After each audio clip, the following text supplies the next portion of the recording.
اس لیے کہ وہاں وہ خرچ کرتے تھے حساب کتاب کے ساتھ، لیکن ان کے خزانے کھلے ہوئے تھے عالم اسلام کے لیے، ادھر بھی مدد ہے ادھر بھی مدد ہے، ادھر بھی کام ہو رہا ہے ادھر بھی کام ہو رہا ہے۔ پھر انہوں نے تیل کا ہتھیار استعمال کر کے ایک دفعہ امریکہ کو دن میں تارے دکھا دیے تھے، لہذا ان کا ہٹایا جانا سین سے یہ امریکی استعمار کے لیے لازم تھا۔ اب لے دے کر رہ گئے کون سیکولر مزاج کے لوگ۔ پہلی اٹیمپٹ جمال عبد الناصر نے کی، ناکام ہو گیا۔ قذافی صاحب نے کوشش کی کہ وہ ان کی جانشینی حاصل کر لے، ناکام ہو گیا۔ اب ایک تیسری شخصیت صدام حسین کی، ملحد ہے، اسلام سے کوئی سروکار نہیں، باس کا فلسفہ، سیکولرزم پلس عرب نیشنلزم، یہ اصول ہے۔ لیکن یہ ہے کہ یہ شخصیت ابو بکر ایسی آئی ہے کہ اس سے اس وقت یہ جان لیجئے، میں امریکہ میں بھی عربوں سے مل کر آیا ہوں، سعودی عرب میں بھی اب میں وہ دیکھ آیا ہوں، نوجوان نسل جو ہے عربوں کی، پورا جو دوسرے عرب ممالک ہیں جہاں پر کہ مذہب کا اتنا چرچا ہی نہیں ہے، پورا فلسطینی عرب، جارڈن کے عرب، شامی عرب عوام، وہ سب کے سب صدام کے پیچھے ہیں اس وقت، اس لیے کہ انہیں نظر آ رہا ہے کہ ایک شخص پھر ایسا پیدا ہو کر سامنے آ گیا ہے جو شاید عالم عرب کو پھر یونائٹ کر دے۔ اور یہ ہے اصل وہ شے کہ جو امریکہ کے لیے کسی صورت میں قابل قبول نہیں۔ دولت کے یہ ذخائر، خلیج کی یہ دولت، سیال سونا اور اس کے ذخیرے، اور یہ کسی طریقے سے یہ امریکہ کے زیر اثر نہ رہے، یہ ہے وہ شے جو اسے برداشت نہیں ہے۔ وہ کوئی اربوں کی محبت میں نہیں آیا 2.5 لاکھ فوج لے کر، وہ کوئی شاہی عرب جو خاندان ہے سعودی، اس سے اس کی کوئی دلچسپی نہیں ہے، کوئی پتہ نہیں کہ وہ خود ان کو ہٹا دیں اور وہاں پر کوئی جمہوری ڈھانچہ جو ہے وہاں پہ کھڑا کروا دے خود امریکہ۔ اس لیے کہ سعودی عرب میں دیکھ آیا ہوں، حالات اگرچہ ظاہر بات ہے کہ زیادہ گہرائی میں تو وہاں جانے کا موقع ہی نہیں ہوتا، بہت ہی مستبد حکومت ہے، لیکن صاف نظر آ رہا ہے کہ اس وقت دونوں طبقے نوجوانوں کے جو ہے وہ شاہی خاندان کے شدید خلاف ہو چکے، جو وہاں پر جدید مثقف طبقہ ہے، جدید تعلیم یافتہ، جو باہر پڑھ کر آیا ہے امریکہ میں اور کہیں اور وہ کثیر تعداد میں، اب وہ صاف سوال کر رہے ہیں کہ یہ بلینز اور بلینز آف ڈالرز کے جو ہمارا خرچہ آتا تھا، ہمارے ہتھیاروں کے آرڈر جاتے تھے، وہ کہاں گئے؟ کل 65,000 فوج، اور عرب کے پاس، سعودی عرب کے پاس اتنے ٹینک بھی نہیں ہیں جتنے کہ یمن جیسے غریب ملک کے پاس ہیں، تو ہمارا روپیہ یہ گیا کہاں؟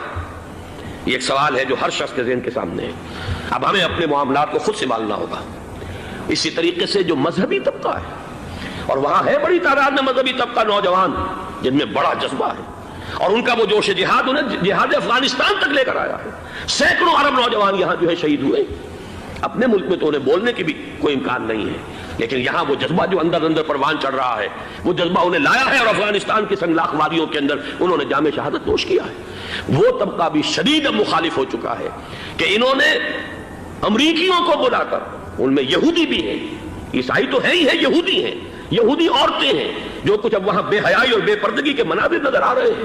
یہ سرزمین عرب، میں نے امریکہ میں تقریر سنی ہے، اسنا کے جو فائنل ان کا ایک سیشن تھا، اسلامک سوسائٹی آف نارتھ امریکہ، جس میں میں مدعو کیا گیا تھا، اور اسی لیے میں نے یہ سفر کیا تھا۔ ایک نوجوان نے جو تقریر وہاں پر کی ہے، واقعہ یہ ہے کہ میں حیران رہ گیا اس کی جرأت کا۔ اس نے کہا کہ حضور نے فرمایا تھا کہ جزیرہ نما عرب میں 2 دین جمع نہیں ہو سکتے، اور آج شاہی خاندان کی صرف اپنی حکومت کو بچانے کے لیے امریکیوں کو اتنی بڑی تعداد میں بلا لیا گیا ہے، جن میں موبائل چرچ بھی ہیں، موبائل سینیگوگز ہیں، یہودی مرد اور عورتیں جو ہے دندناتے پھر رہے ہیں آج عرب کی سرزمین پر۔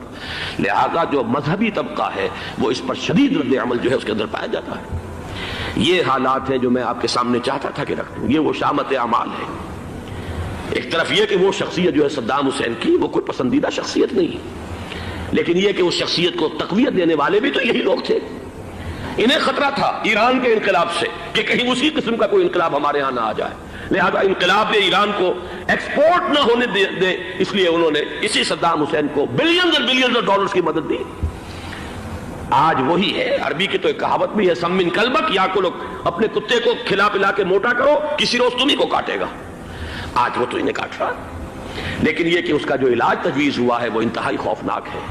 2.5 لاکھ امریکی، وہ استعمار کے پنجے جو بمشکل عالم عرب کے سینے سے جو گڑے ہوئے تھے اس استعمار نے، مشکل ہٹے تھے کہ ایک دم اب وہاں پر خبریں آ رہی ہیں، فرانسیسی بھی آ رہے ہیں، برطانوی بھی آ رہے ہیں، کہاں کہاں سے فوجیں آ رہی ہیں، اور وہاں پر 2.5 لاکھ تو صرف امریکن آرمی کا، اس میں تقریباً 1.5 لاکھ تو پہنچ چکی، اور جو بھی ہوگا وہاں پر، جیسا کہ میں نے عرض کیا ہے، اس قدر خوفناک سین ہے میں نے بہت سے حضرات واقف ہوں گے، کئی مرتبہ میں نے حوالہ دیا ہے مولانا سید حامد میاں رحمہ اللہ کا. انہوں نے ایک دفعہ مجھے بتایا تھا کہ احادیث میں جو قرب قیامت کے حالات و واقعات کی پیشن گوئیاں ہیں، ان میں یہ ہے کہ وہ جو آخری جنگ ہونی ہے جو کہ دجال کے خلاف ہوگی مسلمانوں کی، اور جس میں کہ حضرت مسیح علیہ السلام کا نزول ہوگا جس کے سلسلے میں، اس سے پہلے ایک جنگ ہوگی بہت خوفناک، بہت خوفناک. اور عجیب الفاظ ان کے یہ تھے کہ اس میں ایک طرف مسلمان اور عیسائی اور یہودی تینوں ہوں گے. یہ بات سمجھ میں نہیں آتی تھی کہ مسلمان اور یہودی ایک جگہ کیسے جمع ہو سکتے ہیں. آج وہ نقشہ نظر آ گیا. آج اسرائیل، امریکہ، سعودی عرب اب یہ ایک ہیں. بلکہ چلتے آئیے، مصر، اسرائیل، سعودی عرب اور جو بھی ان کے حواری ہیں وہ سب ایک صف میں کھڑے، اور ان کے اوپر سیادت کس کی ہے؟ امریکہ کی. وہ نقشہ آ گیا ہے. اور اس جنگ کے سلسلے میں مولانا حامد میاں رحمہ اللہ نے مجھے بتایا تھا کہ حدیث میں الفاظ آئے ہیں، اتنے لوگ ہلاک ہوں گے، اتنے لوگ ہلاک ہوں گے، اتنے لوگ ہلاک ہوں گے کہ ایک پرندہ سینکڑوں میل تک اڑتا ہوا چلا جائے گا اور اسے سوائے لاشوں کے اور کچھ نظر نہیں آئے. یہ نقشہ خاکم بدہن تلا ہوا ہے، کھڑا ہوا ہے. جو بھی ہوگا کیمیاوی جنگ، کیمیاوی وارفیئر، کیمیکل وارفیئر، اور پھر ایٹمک وارفیئر، جس کی کھلی دھمکیاں دی جا چکی ہیں. کبھی کوریا کے بارے میں اندیشہ تھا کہ یہ درندے خدا کی دھرتی کو، کوریا کی غریب بستی کو ناگاساکی بنا کے چھوڑیں گے، ہیروشیما بنا کے چھوڑیں گے. آج وہ صورتحال جو ہے عالم عرب پر، heart of the Arab land, اس پر یہ صورتحال بالکل تلی کھڑی ہے. اس میں ہمیں کیا کرنا چاہیے؟ میں نے یہ چاہا کہ پورا پس منظر آپ کے سامنے ہو. صرف وقتی سا کوئی ایک نعرہ، وقتی سی کوئی ایک خبر، اس کے حوالے سے ایک جذبات کا معاملہ، پورا ایک پس منظر سامنے رکھیے. اب وہ آپ کو شاید میری باتیں جو ہے وہ سمجھ میں آ جائیں. نمبر ایک، ہمیں کسی صورت اس جنگ میں امریکہ کے گھڑے کی مچھلی نہیں بننا چاہیے. امریکہ اسلام کے تحفظ کے لیے نہیں آیا، امریکہ حرمین کی حفاظت کے لیے نہیں آیا، امریکہ اپنے مفادات، عالمی مفادات کے تحفظ کے لیے آیا. اور زیادہ سے زیادہ آپ کہہ سکتے ہیں کہ وہ سعودی شاہی خاندان کی حفاظت کے لیے آیا. اور بڑا عمدہ مضمون چھپا تھا پچھلے، بلکہ ابھی تک تو وہ تازہ ہی ہے جب تک نیا نہیں آتا، ندا میں، جس کا عنوان تھا اربوں کا چھرا اور اربوں کا گدا. سارے پیسے بھی انہیں سے لے رہے ہیں. $12 بلین کا ایک چیک لے کر گیا جیمز بیکر. اندازہ تو کیجیے دنیا کہاں سے کہاں پہنچ گئی. میں حیرت ہوں کہ دنیا کیا سے کیا ہو جائے گی. 2 ماہ قبل اس کا تصور نہیں ہو سکتا تھا. اتنی بڑی قوت امریکہ کی، تباہ کن قوت، اور جمع ہو جائے گی عرب کے اندر. لیکن یہ کہ وہ کاس بھی اربوں ہی کی ہوگی، انہی کا چھرا، انہی کا گلا.